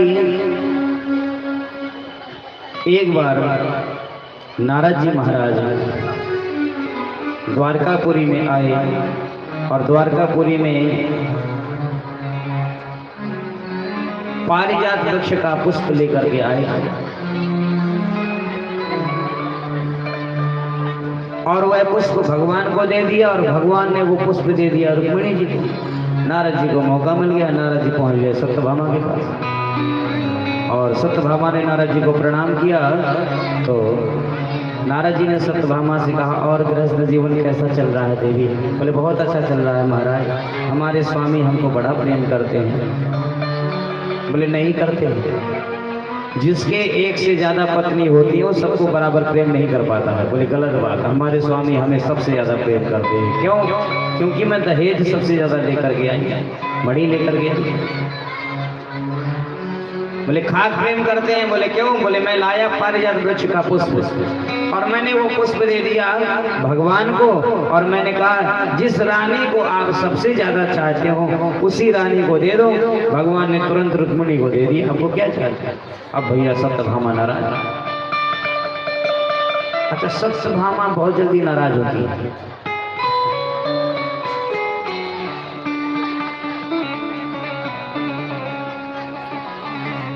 तुरंत शाम को भेजा और सामने से कहा बेटा साहब। बोले जी माता जी। तुरंत जाओ और अपने पिताजी को बुला करके लाओ। शाम में गए और पिताजी को प्रणाम किया। पिताजी से कहा पिताजी माता जी याद कर रही हैं। कौन वाली माता जी? बोले 3 नंबर वाली माता जी। बेचारे आए और आकर के सत्यभामा से कहा देवी क्यों याद किया? मुंह फुलाए बैठी थी। बोले हमसे बात नहीं करो, बड़े कपटी हो। अरे क्या हो गया? बोले रुक्मिणी के पास में जाओ, वही तो आपकी प्रेसी है, वही तो आपकी परम प्रिय पत्नी है। हम थोड़ी विवाह करके आई हैं आपके साथ। अरे बोले हो क्या गया? बोले पारिजात वृक्ष का पुष्प आपने रुक्मिणी को दिया, मुझे क्यों नहीं दिया? अच्छा अच्छा, बोले ये बात है। और उसी समय एक भौमासुर नाम का दैत्य हुआ जो इंद्र का अदिति के कुंडल ले आया था, वरुण का छत्र ले आया था स्वर्ग से। भगवान सत्यभामा को लेकर के सबसे पहले भौमासुर की राजधानी में पहुंचे और भौमासुर की राजधानी में जैसे पहुंचे तो भौमासुर की राजधानी का जो सेवक था, मंत्री था, 5 फण नाम का एक सर्प था जिसका नाम था मुर, उसके 5 फण थे। भगवान ने उस मुर नाम के दैत्य को मारा तो भगवान का एक नाम मुरारी पड़ा। बोलो मुरारी भगवान की। जब उसको मारा, भौमासुर युद्ध करने के लिए आया। अब भगवान युद्ध तो कर रहे हैं लेकिन मार नहीं रहे, अपना बचाव कर रहे हैं। तो वह बाण कभी कभी सत्यभामा को लग जाता है। क्यों नहीं मार रहे हैं? क्योंकि भगवान ने भौमासुर की माता को वचन दिया था कि जब तक तुम नहीं कह दोगी तब तक मैं इसको नहीं मारूंगा। और भौमासुर जानते हो किसका बेटा था? जानते तो ऐसे करो, नहीं जानते तो ऐसे नहीं जानते। भौमासुर सत्यभामा का ही बेटा था। भौमासुर सत्यभामा का ही बेटा था। सत्यभामा पृथ्वी की अवतार है और भौमासुर पृथ्वी का बेटा था। कब पैदा हुआ था? जब एक बार हिरण्याक्ष पृथ्वी को चुरा करके ले गया था। उस समय पृथ्वी हिरण्याक्ष से डरी हुई थी, सहमी हुई थी। और डरी होने के कारण जब भगवान पृथ्वी को अपने दांतों में दबा करके ला रहे थे, उसी समय पृथ्वी ने एक पुत्र को जन्म दिया और उसी पुत्र का नाम पड़ा भौमासुर।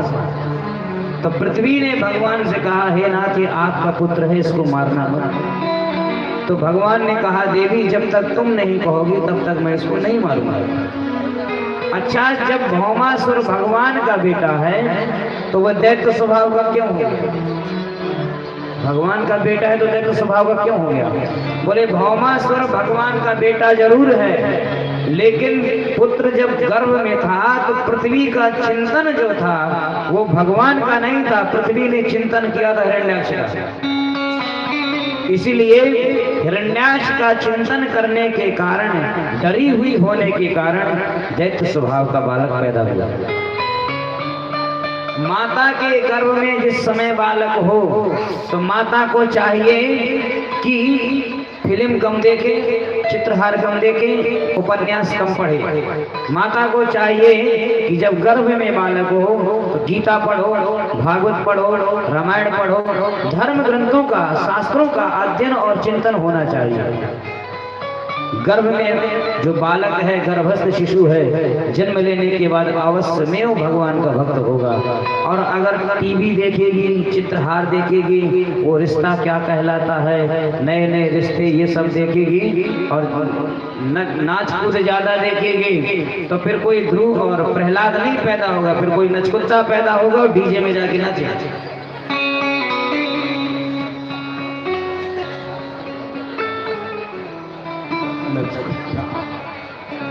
संस्कारी बालक चाहते हैं, संस्कारी संतान चाहते हैं, तो अपने चिंतन को बदलो।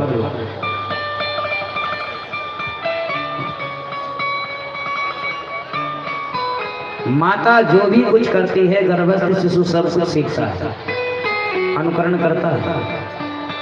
और प्रत्यक्षम किम प्रमाणम, माता के गर्भ में ही श्री अभिमन्यु जी ने चक्रव्यूह तोड़ने की पूरी विद्या सीखी। माता के गर्भ में प्रहलाद जी ने माता के गर्भ में, जब कयादु के गर्भ में प्रहलाद जी थे, तो नारद जी ने जितने भी सत्संग कराया, जितने भी शास्त्र पढ़ाए, जितने भी विद्याएं पढ़ाई, वो सब का सब श्रवण प्रहलाद जी ने किया था। इसलिए वो जन्म से भक्त थे भगवान के।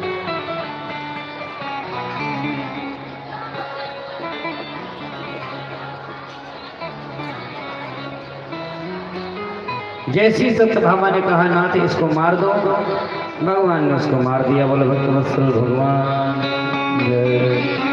भगवान इंद्र के पास में गए, माता अदिति के कुंडलों को वापस किया, वरुण के छत्र को वापस किया। इंद्र ने प्रणाम किया भगवान को और कहा कैसे आना हुआ? तो भगवान ने कहा हमारे घर में इस पारिजात वृक्ष के कारण झगड़ा हो रहा है, हमें ये पारिजात का वृक्ष चाहिए द्वारका में लगाने के लिए। इंद्र ने कहा महाराज स्वर्ग की वस्तु मृत्यु लोक के लिए नहीं हो सकती है।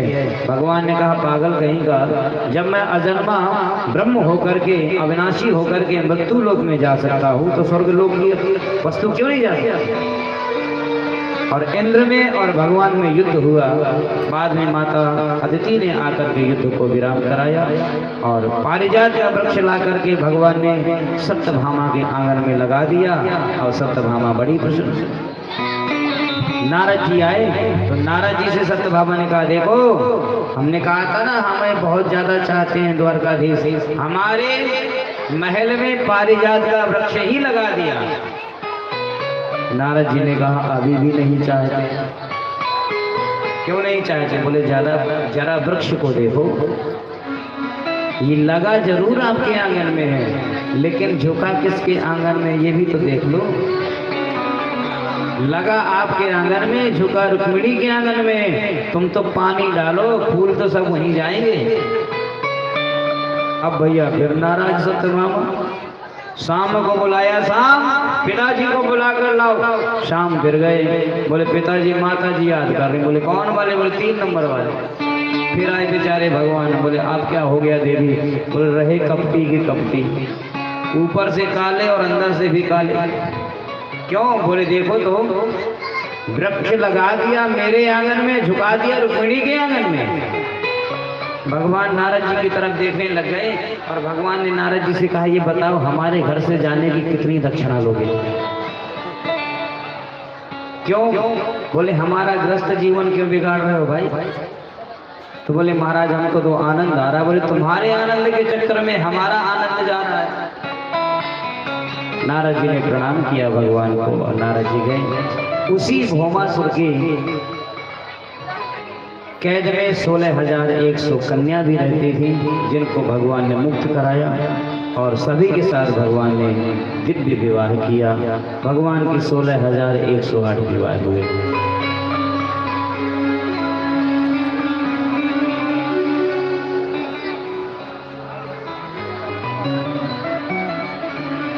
भगवान ने 16,108 विवाह किए और भगवान सामर्थ्यवान है, वो कितने भी कर सकते हैं, 1 करोड़ भी कर सकते हैं। और आजकल का जीव ये विचार करता है भगवान ने जब 16,108 कर ली, 2-4 हम भी कर लेंगे तो क्या बुराई? सोचता है। तो भगवान ने जो कर लिया तो भगवान ने, अगर तुम कर लोगे तो आफत में पड़ जाओगे। बोलो गोविंद भगवान जय। एक पंडित जी थे बेचारे, कथावाचक थे, बड़े अच्छे थे, और उन्होंने 2 विवाह कर लिए। 2 विवाह कर लिए, 2 पत्नी आ गई, दोनों को बांट दिया। एक को ऊपर रहने का स्थान दिया और एक को नीचे। एक कथा करके आते हैं तो नीचे वाले को पूरा जो आ जाता है धन देते हैं, और दूसरी कथा करके आते हैं तो ऊपर वाली को देते हैं। बांट दिया दोनों ने। एक बार बेचारे मारवाड़ियों के बीच में कथा हुई होगी, मारवाड़ी लोग बहुत माल देते हैं, और मारवाड़ियों के बीच में कथा हुई होगी, पंडित जी को खूब माल मिला, और जैसे लेकर के आए और नीचे वाली देवी ने जैसे देखा, बोले पंडित जी के पास तो बहुत सारा माल आया भाई। सोई उस देवी ने कहा, पंडित जी आज तो आप यहीं रुक, थोड़ी देर विश्राम कर लो। बोले नहीं नहीं नहीं, नहीं विश्राम नहीं करूँगा, ऊपर वाली का नाम। अरे बोले ऊपर चले जाना, मैं कब मना कर रही हूँ, थोड़ा विश्राम कर लो, थक गए होंगे, चाय पानी कर लो फिर चले जाना। बोले हाँ ये बात तो सही। पंडित जी बेचारे रुक गए, चाय पानी किया, नाश्ता किया, और जैसे उठाया सूट के चलने लग गए तो पंडितानी ने कहा, महाराज आज तो आप यहीं रुक जाओ। बोले नहीं नहीं, बेईमानी नहीं, ऊपर वाली का नंबर है। बोले नहीं आज यहीं रुक जाओ। पकड़ने लग गई, और भैया पंडित जी ने हाथ छुड़ाया, और उस समय बांस का जीना चलता था, सीमेंटेड जीना तो चलता नहीं था छत में चढ़ने के लिए, और जैसे बांस की जीना में जल्दी जल्दी चढ़े बेचारे, आधी दूरी तक चढ़ पाए, और नीचे से पंडितानी ने पांव पकड़ लिया। बोले मैं नहीं चढ़ने दूंगी, तुम्हें यहीं रहना पड़ेगा। अब पंडित जी करे छोड़ छोड़ छोड़ छोड़, अब बोले नहीं छोड़ूंगी। इतने में ऊपर वाली ने बेचारी ने सुना कि लगता है कुछ गड़बड़ है, और जैसे ही ऊपर वाली ने सुना तो देखा उसने पांव पकड़ रखा। पंडित जी ने ऐसे हाथ किया तो ऊपर वाली ने हाथ पकड़ लिया, नीचे वाली ने पांव पकड़ लिए। अब भैया ऊपर वाली ऊपर खींचती है, नीचे वाले नीचे, ऊपर वाली ऊपर खींचती है, नीचे वाले नीचे खींचती है। अब बेचारी कब तक हाथ पकड़े रहेगी, हाथ छूट गया, और जैसे हाथ छूट गया तो जल्दी में फिर से पकड़ने का प्रयास किया, हाथ तो पकड़ में आया नहीं, पंडित जी की चोटी पकड़ में आ गई, और जैसे खींचा तो पंडितानी के हाथ में चोटी और पंडित जी नीचे था।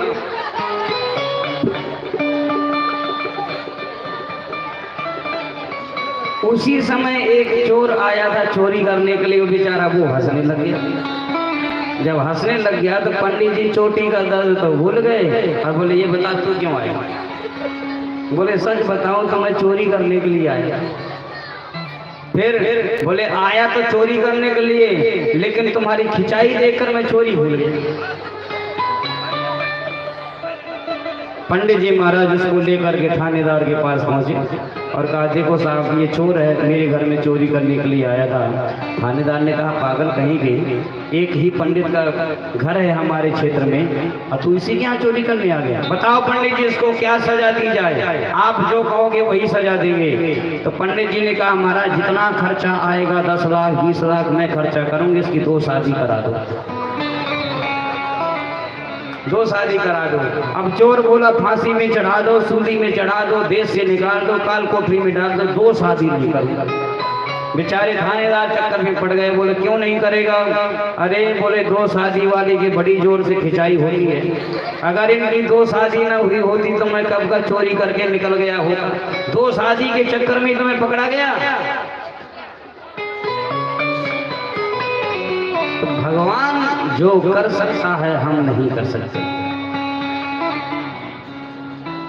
भगवान के 16,108 विवाह हुए, और बताया कि 16,108 विवाह होने के पश्चात भी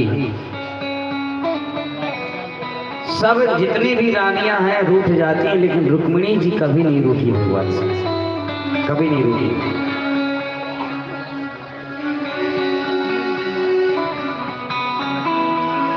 भगवान ने विचार किया, आज हम देखते हैं रुक्मिणी जी को रूठती हैं तो भला कैसे लगती हैं, और अनमने से बैठ गए भगवान। रुक्मिणी जी जल लेकर के आई, और ना तो जल पियोगे तो भगवान का रख दो, नहीं पीना, रख दिया बेचारी ने। पंखा झड़ने लग गई, और भगवान ने कहा रख दो, कोई जरूरत नहीं है, रुक गए। चरण दबाने लगी, चरण सेवा करने लगी। भगवान ने हटा दिया हाथ पकड़ के, बोले रहने दीजिए, मत करिए। रुक्मिणी जी ने कहा, हमसे कोई गलती हो गई क्या? और जैसे कहा हमसे कोई गलती हो गई क्या, भगवान ने कहा, अरे एक गलती हो तो गिनाए, गलती पे गलती, गलती पे गलती, गलती पे गलती करती जा रही हो, हम कितनी गलती गिनाए आपको। रुक्मिणी जी का बेचारी का मुंह सूख गया, बोले क्या गलती कर दी नाथ। तो कहा सबसे बड़ी गलती तो यही कर दी, तुमने मेरे साथ विवाह क्यों किया। सबसे बड़ी गलती तो यही है जो तुमने मेरे साथ विवाह किया। देखो, एक बार भगवान ने यही बात सत्यभामा से कहा। सत्यभामा से कहा कि देवी आपने हमसे विवाह करके गलती कर दी। तो सत्यभामा ने कहा मेरे कर्म फूट गए थे इसलिए आपसे विवाह हो गया। बोले क्यों?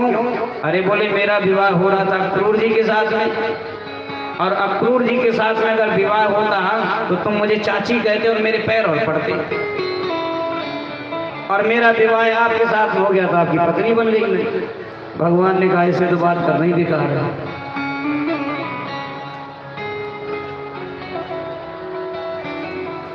क्या सोच करके विवाह किया आपने मेरे साथ?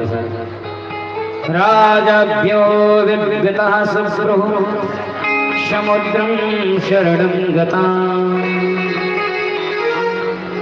आपने क्या सोचकर विवाह किया? हम कोई राजा हैं? महाराज ययाति के शाप से हम लोग राजगद्दी में नहीं बैठ सकते। हमारे राजा उग्रसेन हैं। आपने सोचा होगा मैं बहुत बड़ा बलवान हूं इसलिए तुमने मेरे साथ विवाह किया। तो समुद्रम शरणम गतान, मैं अपने शत्रुओं के डर के कारण समुद्र के बीच में रहता हूं। कोई आपने सोचा होगा मेरा बहुत ज्यादा नाम है, तो मेरा नाम भी ऐसा है, कोई रणछोड़ कहता है, कोई चीर चोर कहता है, कोई माखन चोर कहता है, मेरे नाम भी ऐसे है। आपने सोचा होगा मैं बहुत गुणवान हूं, गुण भी नहीं है मेरे अंदर, कोई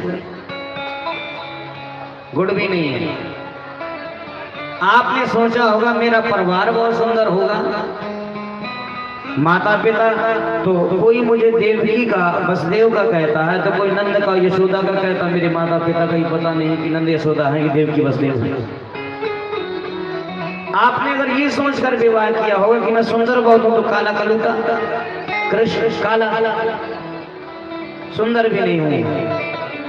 देवी अभी भी अगर तुम चाहो तो मैं तुम्हारा विवाह शिशुपाल के साथ में करा सकता हूं। और जैसे ही रुक्मिणी जी ने सुना मूर्छित हो गई। और ये बात कब कह रहे हैं भगवान? जब रुक्मिणी जी 10-10 बच्चों की माता बन चुकी, एक बेटी और 10 पुत्रों की मां बन गई। भगवान के 16,108 विवाह हुए और प्रत्येक रानी के 10 बेटा हुए और एक बेटी हुई। 16,108 विवाह और प्रत्येक रानी की 10 बेटा और एक बेटी। कितने हो गए? कैलकुलेटर लेना पड़ेगा लगता है ना। अरे भाई 16,108 तो बेटियां हो गई भगवान की। 16,108 बेटी और 1,61,080 इतने बेटा थे भगवान को। 1,61,080 और उसके नाती पंथी संती भागवत में लिखा 3 करोड़ से ज्यादा मास्टर थे पढ़ाने वाले।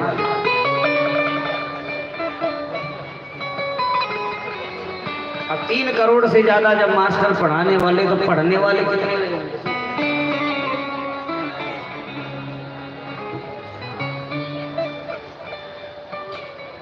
रुक्मिणी जी कुछ बोली नहीं और मूर्छित हो गई। भगवान ने चतुर्भुज रूप धारण किया, 2 हाथों से रुक्मिणी जी को संभाला और पानी का छींटा दिया, होश आया। तो भगवान ने कहा देवी मैं तो विनोद कर रहा था, मजाक कर रहा था, तो बुरा मान लिया। अच्छा, गृहस्थ जीवन का सबसे बड़ा लाभ क्या है? गृहस्थ जीवन का सबसे बड़ा लाभ क्या है? जानते पैसे करो, नहीं जानते करो, नहीं जानते बिना जाने शादी कर ली।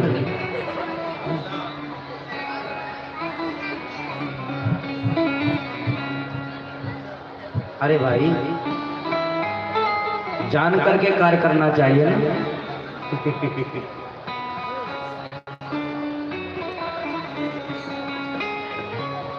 गृहस्थ जीवन का सबसे बड़ा लाभ क्या है? अयम ही परमो लाभो गृहे सुगृह मेधिना यन्नर में नीते याम प्रिययाभिरुभामिनी अयम ही परमो लाभो। गृहस्थ जीवन का सबसे बड़ा लाभ क्या है? गृहेश गृह मेधिनाम यन्नर्मय नीयते यामा प्रियाभिरुभामिनी। गृहस्थ जीवन का सबसे बड़ा लाभ यह है कि पत्नी के साथ में हास परिहास यानी हंसी और मजाक होता रहे। सबसे बड़ा लाभ ये है, सबसे बड़ा लाभ ये है पत्नी के साथ में हंसी और मजाक, हास और परिहास। हंसी की ठोली जिसको कहते हैं, है ना। और एक मुंह फुलाई उस कोने में बैठी है, वो मुंह फुलाई उस कोने में बैठा, कैसा लाभ भैया? लाभ कब है? जब बोले अगर पत्नी नाराज हो जाए तो पति को मनाना चाहिए, और पति नाराज हो जाए तो पत्नी को मनाना चाहिए, ये लाभ है। और अगर एक नाराज हो, आजकल अगर एक नाराज हो जाए तो मनाएगा नहीं, फिर बोले डिवोर्स का कागज लाके थमा दे, मनाएगा नहीं।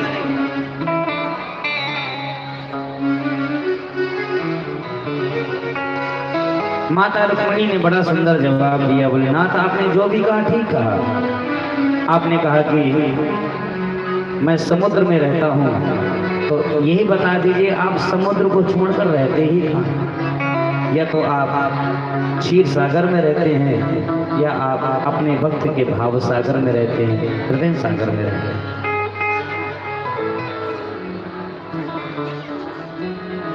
आपने कहा मैं राजा नहीं हूँ, आपके भक्त ही बड़े बड़े सम्राट अपने राजगद्दी को परित्याग करके लंगोटी लगा लेते हैं महाराज। जब आपके भक्त इतने बड़े त्यागी हो सकते हैं तो आप कितने बड़े त्यागी हो गए।